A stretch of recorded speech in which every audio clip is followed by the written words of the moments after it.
Well, Alex was supposed to buy my book, Just Say No, and he'd said it on 2 shows when I was on his show, when I wasn't at his studio. And he said he's going to buy 10,000 copies, and he said it twice on 2 separate shows. He even had his producers call me. I even got in touch with his publishers because we were going to publish it in Texas because he was going to get it done for a discount. And I was only going to make $1 a book. Well, he was going to sell them for the retail price of $20.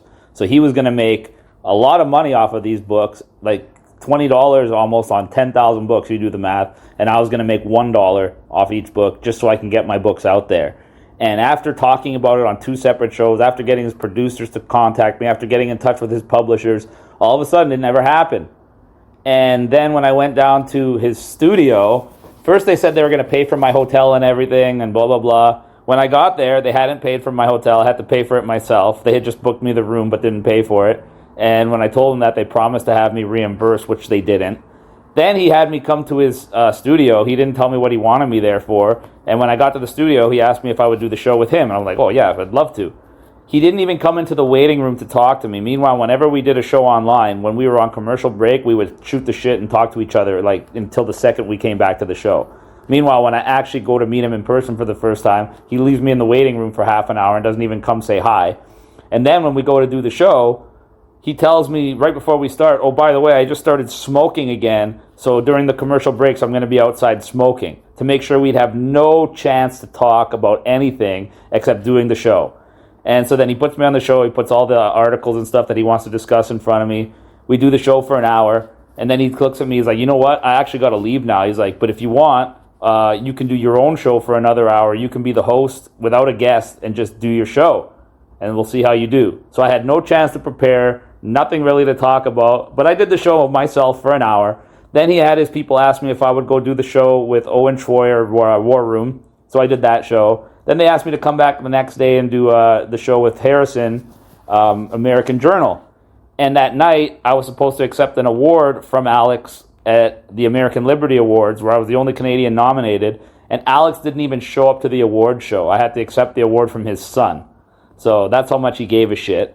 And then when I went to do the Harrison show in the morning, I stuck around for a bit to talk to all the dudes in the studio. And one of them actually came up to me and told me that Alex's handlers were the ones that quashed my book deal, and they wouldn't allow him to buy the book because they didn't like the content of the book. And Alex didn't have the balls to tell me that. So he basically used me, never paid me $1 for anything, didn't even have the fucking decency to talk to me when I was there, give me the award, or pay for the hotel like he said. And of course, they never bought any of my books after pledging that he was going to buy 10,000 copies. And then I found out it's because his handlers wouldn't let him. So that's when I found out Alex Jones is just controlled like everybody else. And that's why he's got a really nice studio, and that's why he's got money and all the rest of it. That's why I said this is a turning point, because this is a topic that there's no room for interpretation here. It's either it was a fake assassination attempt, which it was, or it wasn't. And there's so many people pretending that it was real, like Elon Musk, Alex Jones, and all these other so-called truthers. I'm sure Jeremy McKenzie is pushing the lie that it was real as well, that it's literally showing you how deep the controlled opposition goes and how many people are really not working for the people, but working for the same people that Trump works for, the deep state. And now we see how very few people in the truth movement there really are. And we're seeing how stupid Trump supporters are, making up any fucking excuse they can for anything he's ever done, including this. And it's scary, and that's why I'm eliminating them from this channel and from my circle, because those people are going to be led to the slaughter, as they should be, because they're responsible for all the bad shit happening in the world, and we've been getting dragged down with them. But it'll be nice to see a few 100 million morons get led into their own demise, whether it's with a vaccine or with a war or with a civil war. I don't care, and I'll be happy to see it happen at this point. Well, I watched the interview for the Secret Service lady, and they verified that the Secret Service knew that guy Thomas Cooks was there, took pictures of him with his gun and everything, a full 57 minutes before he climbed the roof and shot at Trump. So obviously they knew he was there. Obviously they let him get on the roof. Obviously they let him aim. Obviously they let him shoot. And now he shot 5 to 7 shots and just happened to graze Donald Trump's ear. That's highly coincidental. not a factual. That's fact that apparently he just missed all those shots and just grazed Trump's ear.